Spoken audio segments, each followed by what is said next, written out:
Question number 4, कक्षा 12 के विज्ञान प्रवाह में अध्ययन करते विद्यार्थी को प्रवेश इंजीनियर शाखा में मिले उसकी संभावना 0.3 है। ऐसे अध्ययन किए विद्यार्थियों में से 5 विद्यार्थियों का चुनाव यादृच्छिक रूप से किया जाता है। तो उनमें से इंजीनियर शाखा में प्रवेश प्राप्त करने वाले विद्यार्थियों की संख्या इंजीनियर शाखा में प्रवेश न प्राप्त करने वाले विद्यार्थियों की संख्या से अधिक हो तो उस घटना की संभावना का मान ज्ञात कीजिए। तो हम लोग यहाँ पर समझेंगे जो इंजीनियर शाखा में प्रवेश प्राप्त करते हैं उनकी संभावना को हम सफलता की संभावना मानेंगे, और इंजीनियर शाखा में प्रवेश न मिलता हो ऐसी संभावना को हम निष्फलता की संभावना मान के करते हैं। तो क्वेश्चन नंबर 4 का सॉल्यूशन कर रहे हैं हम लोग, बराबर। क्वेश्चन नंबर 4, तो सफलता की संभावना को हम P से दर्शाते हैं। कितना आएगा? 0.3। तो सफलता किसको माना है? जो इंजीनियर शाखा में प्रवेश करे उसको सफलता माना है, और ना करे उसको असफलता या निष्फलता की संभावना ज्ञात करनी है। तो कैसे ज्ञात कर सकते हैं? तो हम ये इसको Q से दर्शाते हैं। किससे दर्शाते हैं? Q से। 1 में से P घटा दो, तो यानी 1 माइनस 0.3 घटाते हैं तो 0.7 इसका आंसर आता है। अब यहाँ पर ध्यान में रखना है, कम से कम 3 विद्यार्थियों को इंजीनियरिंग शाखा में प्रवेश मिले उसकी संभावना ज्ञात करनी है, उसकी संभावना। ओके, तो कैसे ज्ञात कर सकते हैं? तो मतलब हमको क्या लेना है यहाँ पर? तो P ऑफ x greater than equal to 3, okay, लेना है। मतलब x बराबर 3, 4 और 5 होना चाहिए। मतलब इसका मतलब क्या होता है कि x की संख्या 3 या उससे बड़ी है, मतलब 3 के बराबर। इसका मतलब है बराबर यानी 3 भी लेना है और 3 से बड़ी संख्या भी लेनी है। 3 से बड़ी कौन है? 4, 5। ओके, अब हम लोग यहाँ पर ध्यान रखेंगे द्विपद संभावना वितरण का सूत्र क्या होता है? NCx Px Qn minus x। तो आप इस तरह के वीडियो देखना चाहते हैं तो डिस्क्रिप्शन में आपको प्लेलिस्ट मिल जाएगी, अलग अलग चैप्टरों की भाग 1 और भाग 2 के प्लेलिस्ट की लिंक मिल जाएगी, वहां से आप देख सकते हो। और चैनल पर नए, चैनल को सब्सक्राइब कर सकते हो, वीडियो को लाइक कर सकते हो, क्योंकि हम इस प्रकार के वीडियो आपके लिए लेके आते रहेंगे। और आप लाइक करते हो तो हमको मोटिवेशन मिलेगा, हम और तेज़ी से वीडियो लाने की कोशिश करेंगे। आपको गाला का सॉल्यूशन चाहिए तो आपको कमेंट करोगे तो हम गाला का भी सॉल्यूशन लेके आएंगे, ज़्यादा कमेंट हुए तो। ओके, तो इसलिए आप ज़्यादा से ज़्यादा शेयर भी करना। यहाँ पर हम देखते हैं सर आपने 5 तक ही क्यों लिखा? क्योंकि हमको 5 विद्यार्थियों में से ही चयन करना है। अगर 6 का बोला होता तो हम लोग यहाँ 6 लिखते। उसके बाद आगे देखते हैं, तो यहाँ पर P ऑफ x बराबर 3, बराबर। P ऑफ x बराबर 3, यहाँ पर n की जगह पर हमको कितना लेना है? और n बराबर कितना लेना है? 5 लेना है। क्यों 5 लेना है? क्योंकि उसने 5 विद्यार्थियों का चयन करने के लिए बोला था। ओके, इसलिए यहाँ पर हमेशा 5, और x बराबर यहाँ पर c, और x बराबर कितना है? तो 3 है। x बराबर कितना है? 3 लेना है। और यहाँ पर P की जगह पर कितना लिखना है? तो P की जगह पर हमको लिखना है 0.3। उसकी कितनी घात है? x, तो x बराबर है 3 और गुणा कर देते हैं। और Q कितना है? तो 0.7 है। उसकी कितनी घात है? तो उसकी यहाँ पर n है, n बराबर 5 माइनस 3, क्योंकि x बराबर 3 है। ओके, बराबर 5C 3 की कीमत कितनी होती है? तो देखेंगे यहाँ 5 5C3 की कीमत कैसे लिखते हैं।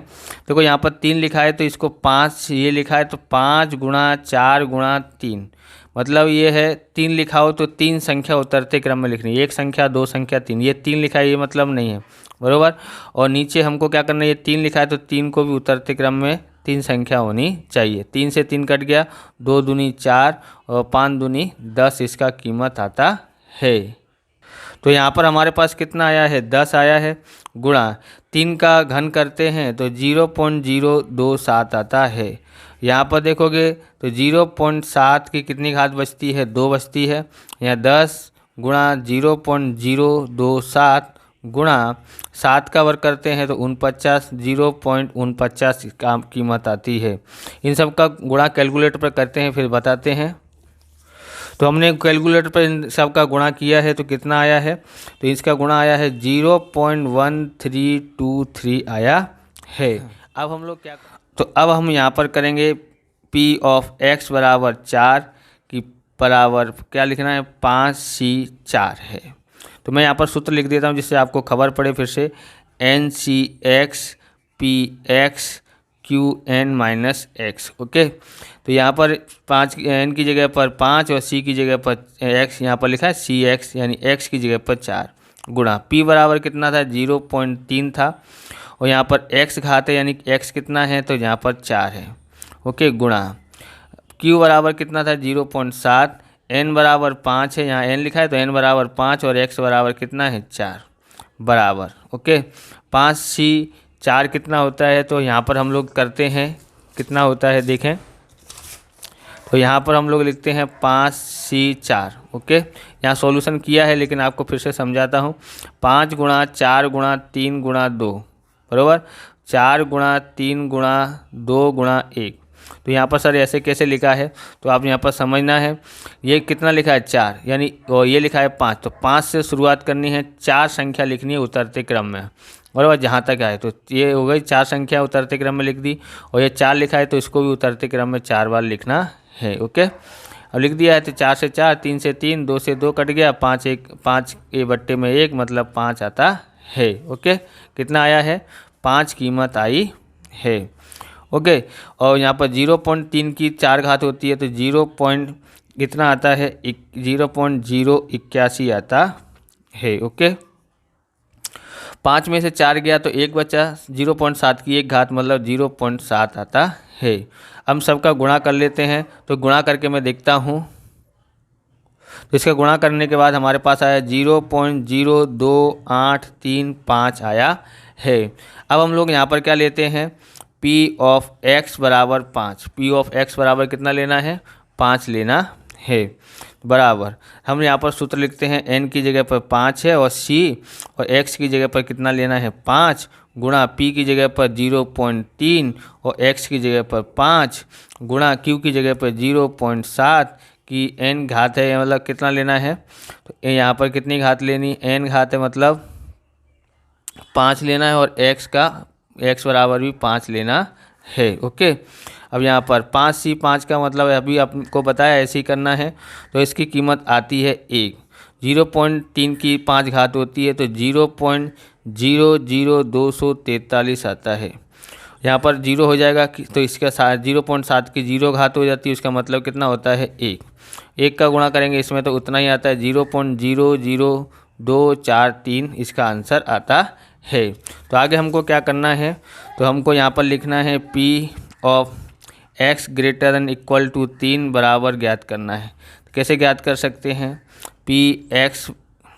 P ऑफ x बराबर 3 प्लस P ऑफ x बराबर 4, P ऑफ x बराबर 5, ऐसे ज्ञात करना है। अब उसको कैसे करते हैं, तो इसकी जो संख्या आई है तो 0.1323 लिखा है, इसका 0.02835 आया है, और इसका 0.00243 आया है। तो इसका टोटल मैं कर लेता हूँ, उसके बाद बताता हूँ। तो इसका टोटल जो आया है 0.16308 आया है, बराबर। तो अब इनको हम लोग कैसे लिखते हैं, 0.16 यहाँ पर 8 है, यानी 5 या उससे अधिक बड़ी संख्या हो, 5 हो या 5 से बड़ी संख्या हो, तो एक इधर जोड़ देते हैं, यहाँ 31 आ गया। ओके, ये हमारी संभावना प्राप्त हुई है। अगला सवाल देखते हैं। क्वेश्चन नंबर 5, हवाई जहाज से फेंका गया एक बम किसी एक ब्रिज पर गिरे, उसकी संभावना 1/5 है। ब्रिज को संपूर्ण नष्ट हेतु 2 बम पर्याप्त हैं। यदि ब्रिज पर 6 बम फेंके जाएं तो ब्रिज संपूर्ण नष्ट हो, उस घटना की संभावना का मान ज्ञात कीजिए। तो यहाँ पर हम ये संभावना दी है, इसको सफलता की संभावना मानेंगे। मतलब सफलता की संभावना किसको मान रहे हैं? तो बम ब्रिज पर गिरे उसको सफलता की संभावना, और ब्रिज पर न गिरे उसे असफलता की यानी निष्फलता की संभावना मानते हैं। समझ में आया होगा। आगे यहाँ पर 6 बम है, 6 बम को हमको गिराना है, यानी n बराबर 6 लेना है। तो हम क्वेश्चन नंबर 5 का सॉल्यूशन कर रहे हैं। यहाँ पर क्वेश्चन नंबर 5 का सॉल्यूशन कर रहे हैं। तो यहाँ पर देखना, सफलता की संभावना मतलब P से दर्शाते हैं बराबर 1/5। कितना है? 1/5 है। सफलता किसको माना है? पुल पर बम गिरे है, हवाई जहाज से बम फेंक रहे हैं ना, पुल पे गिरे तभी तो वो नष्ट होगा ना। तो इसलिए संभावना वो जो है, उस सफलता की संभावना किसको मानी? पुल पर क्या गिरे? बम गिरे उसकी। और निष्फलता ना गिरे उसको हम निष्फलता की संभावना मानेंगे। संभावना ओके, किससे दर्शाते हैं? Q से। Q बराबर, तो 1 में से 1/5 घटा देते हैं। 5 एकन 5, 5 में से 1 गया तो कितना बचा? 4, 4/5 आता है। ओके, हमको कितने बम फेंकने हैं? तो 6 बम फेंकने हैं, 6 बम फेंक सकते हैं, तो n बराबर 6। अब ध्यान में रखना है कि यहाँ पर हम लिखते हैं ब्रिज, ये लाइन आपको लिखना हो तो लिखो, नहीं लिखना हो तो कोई बात नहीं। ब्रिज को संपूर्ण नष्ट करने के लिए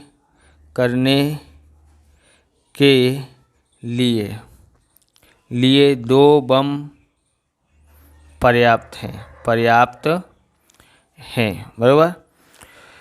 इसलिए ब्रिज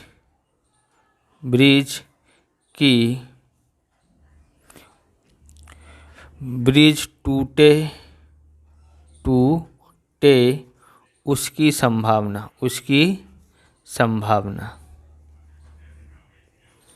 मतलब यहाँ क्या है? P ऑफ x greater than equal to 2। मतलब 2 बम हो या 2 से अधिक बम गिरे तो पुल नष्ट हो जाता है। ओके, ये हमको ज्ञात करना। मतलब यहाँ पर कहना क्या मतलब है? कहना चाहता है कि x बराबर जो है 2 या 2 से बड़ी संख्या लेनी है बराबर। जो x की कीमत है किससे? 2 से बड़ी होनी चाहिए। और ये निशान है इसलिए 2 भी लिख सकते हैं। 2, 3, 4, 5 और 6 ले सकते हैं। 5 कीमत ज्ञात करनी पड़ेगी। यहाँ पर लिखते हैं द्विपद संभावना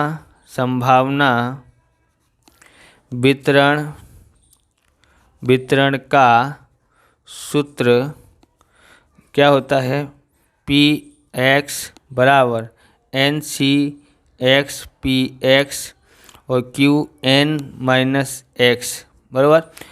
तो आपको ये समझ में आया हुआ कैसे लिखते हैं? तो हम लोग यहाँ पर फिर से लिखते हैं। ध्यान रखना है कि पहले कितना लेना है? तो P ऑफ x बराबर 2 लेना है। ओके, n की जगह पर कितना लेना है? 6। तो n यहाँ पर 6 और यहाँ पर c, यहाँ x बराबर कितना लेना है? 2। ओके, अब गुणा P बराबर कितना आया था? 1/5 की कितनी घात लेनी है? तो x है, तो x की कितना है? 2 गुणा Q बराबर 4/5 लेना है, और ये n है, n कितना है? 6, और x की कीमत कितनी है? 2 है। ओके, उसके बाद हम ये निकालते हैं 6C2 कैसे निकालते हैं? तो उसको हम देखते हैं। देखो, हम इसको ऐसे निकालते हैं। तो 6C2 उतरते क्रम में लिखनी है संख्या। कितनी लिखा है? 2 लिखा है तो 2 बार लिखेंगे बराबर। उतरते, अगर यहाँ पर 3 लिखा होता तो 3 ऐसे। यहाँ पर 2 लिखा है, उतरते क्रम में इसको भी 2 संख्या लिखेंगे। हो गया। 2 तिया कितना होता है? 6, 3 पंजे 15 इसका आंसर आता है। तो 6 C2 का कीमत कितना आया है 15 गुणा 1 का वर्ग 1 और 5 का वर्ग 25 हो जाता है। यहाँ पर देखते हैं यहाँ कितनी घात बचेगी, तो यहाँ पर लिख लेते हैं 4/5, 6 में से 2 गया तो 4 घात है। यहाँ लिखते हैं 15 गुणा 1/25 गुणा 4 की 4 घात होती है तो 256 आता है, 5 की 4 घात होती है तो 625 आता है। इन सब का गुणा कर लेते हैं, बराबर। मैं कैलकुलेटर पर करता हूँ तो इसका किया है हमने, कितना आया है 3840 आया है, और इसका कितना आया है 15625 आया है। ओके, अब हम ज्ञात करते हैं पी एक्स बराबर 3, पी ऑफ एक्स बराबर 3, मतलब अब आपको यहाँ से रखने आ गया होगा, बराबर। बार बार ये सूत्र देखने की ज़रूरत नहीं, खाली यहाँ पर बदल देते हैं। 6 की जगह पर 6 और 3, 2 की जगह x की जगह पर हम कितना लिख देते हैं 3, बराबर। सेम टू सेम यहाँ से ऐसे उतार लेना है, और यहाँ पर अब कितना हो जाएगा, यहाँ x बराबर कितना लिया है 3, यहाँ पर कितना था 2, तो यहाँ 3। ऐसे ही 4/5 और यहाँ 6 में से अब कितना घटाना है 3, बराबर। अब हमको इसकी कीमत ज्ञात करनी है, तो इसकी कीमत कैसे ज्ञात करते हैं। अब अपने पास आया 6C3, तो हमको 3 बार उतरते क्रम में लिखना है बस, बराबर। 5 यहाँ आ जाता है 4, यहाँ 3 गुणा 2 गुणा 1, 3 दूनी 6, 2 से 2 कट गया, 5 चौक 20 इसका आंसर आता है। 1 का मतलब भाग देंगे तो इतना ही आएगा, तो कितना आया इसका 20 गुणा 1 का वर्ग 1, 1 का घन 1 और 5 का घन करते 3 की घात मतलब घन होता है, कितना आता है 125 आ जाता है। और यहाँ भी देखेंगे तो 4/5 की कितनी घात है, यहाँ 3 घात बचती है, बराबर। 20 गुणा 1/125 गुणा 4 का वर्ग करते हैं, 4 की 3 घात होती है तो कितना आता है 64 आता है, कितना आता है 64 आता है। 5 का घन करते हैं तो 125 आ जाता है। इन सब का हम गुणा कर लेते हैं, तो हमने इसका गुणा कर लिया है। इसका कीमत आया है 1280 और इसका आया है 15625, इसका आंसर आया है।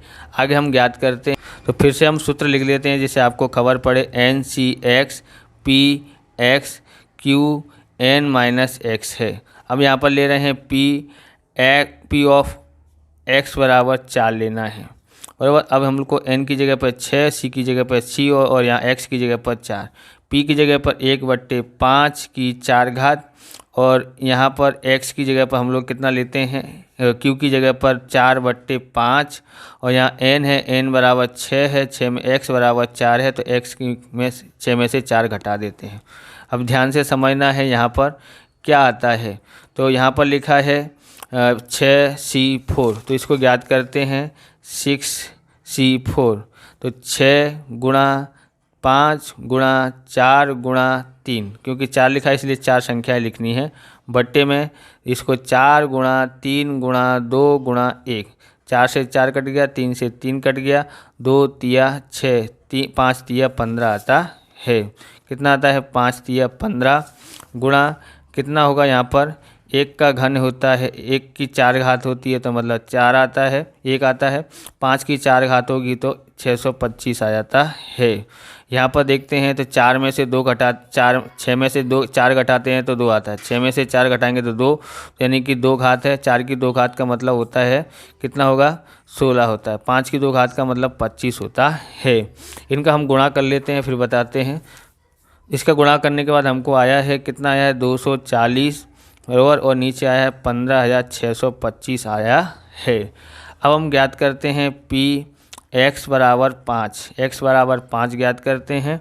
यहाँ लिखते हैं 6 और यहाँ लिखते हैं C 5, ओके, गुणा 1/5 लिखते हैं। अब आपको खबर पड़ेगा वो कैसे लिखना है, तो मैं जल्दी जल्दी कर देता हूँ। 5 घात है यहाँ पर तो 5 घात हो जाएगी, गुणा 1 4/5 है, n कितना है तो n 6 है, में से 5 घटा देते हैं तो हमारे पास, तो इसकी कीमत कितनी आती है, तो इसकी कीमत 6 आएगी, बराबर। इसकी कीमत आती है 1 और 5 की 5 घात होती है तो 3125 आ जाता है। ये तो हमको याद ही होगा क्योंकि बार बार आता है। 4 का यहाँ पर 1 घात बचेगी इसलिए 4/5। 6 चौक 24 हो जाता है और 3125 में 5 का गुणा करेंगे तो 15,625 आता है। आगे हम करते हैं पी एक्स बराबर 6 लेते हैं तो 6C6 बराबर 1/5 की 6 घात और गुणा यहाँ पर Q कितना है 4/5 है बराबर। यहाँ पर 6 में से 6 घटा देंगे, x बराबर भी 6 लेना है, n बराबर भी 6 लेना है। सूत्र के अनुसार आपको अब तो खबर पड़ ही गया होगा, तो हम इसलिए जल्दी जल्दी करें। 6 का कीमत होती है 1 और यहाँ 1 का 6 घात होती है तो 1 और 5 की 6 घात होती है तो 15,625 आ जाता है। यहाँ पर 6 में 6 घटाएंगे 0 तो इसकी 0 घात होगा, मतलब इसकी कीमत कितनी होगी। किसी भी संख्या के ऊपर 0 घात होता है तो उसकी कीमत 1 आती है। अब हमको ज्ञात करना है यहाँ पर p x less than equal to 2 ज्ञात करना है। कैसे ज्ञात कर सकते हैं, तो हम लोग को यहाँ पर पी ऑफ एक्स बराबर 2 प्लस पी ऑफ एक्स बराबर 3 प्लस पी ऑफ एक्स बराबर 4 प्लस पी ऑफ एक्स बराबर 5 प्लस पी ऑफ एक्स बराबर 6 लेके जोड़ना है। हम इसको दो पद्धति से कर सकते हैं। अगर आप दूसरी पद्धति से करना चाहते हैं तो अभी दिमाग में आया है, इससे भी कर सकते हैं। जैसे आपने ये लिया है, यहाँ 2 3 4 5 6 लिए हैं, इतना लंबा हो गया है। हम ऐसे भी ज्ञात कर सकते हैं 1 माइनस, यानी इससे छोटी संख्या कौन सी है तो उसको 1 में से घटा दो उनका टोटल। जैसे कि यहाँ पर हम लोग देखते हैं पी 0 हो सकता है, x बराबर 0 प्लस पी एक्स बराबर 1 बराबर। इनका टोटल हम लोग करते हैं, इनको ज्ञात करके टोटल 1 में से घटाते हैं तो इसकी कीमत ज्ञात हो जाएगी, अगर ज़्यादा बड़ा आपको पसंद नहीं आया है तो। ओके, अब हम लोग देखते हैं, ये बड़ा सवाल थोड़ा हो गया है, इसके लिए इनको जोड़ देते हैं। हमने ये ज्ञात किया इसलिए 3840 बट्टे में 15,625 है प्लस 1280 बट्टे में 15,625 प्लस 240 बट्टे में 15,625 प्लस बराबर ये किसकी कीमत है, 2 की है, 3 की है, 4 की और 5 की कीमत होती है 24 बट्टे 15,625। इस 6 की कीमत ज्ञात करते हैं तो 1 बट्टे कितना आता है 15,625। तो यहाँ पर हमने कीमत लिख देते हैं 1, यहाँ आता है 15,625। ओके, इन सबको जोड़ते हैं कैलकुलेटर पे, फिर पता पड़ता है। तो इनका सबका टोटल आया है 5,385 और इसका बट्टे में कितना है 15,625 और हमने भाग दे के रखा हुआ था तो 0.34464। तो हमको इसको 3 अंक में लिखते हैं, 4 अंक में 0.3447 हो जाता है। आप चाहें तो 46 भी लिख सकते हैं, क्योंकि ये आगे आ रहा है कुछ 46 ऐसा करके आता है। तो हम 46 या 47 आप जो लिख सकते हो वो लिख सकते हैं। इस प्रकार से ये वीडियो पूरा होता है। अगर आपको हमारा वीडियो अच्छा लगे तो लाइक शेयर कमेंट करें, चैनल पर नए चैनल को सब्सक्राइब करें। मिलते हैं नेक्स्ट वीडियो में। जय हिंद, जय भारत, वंदे मातरम।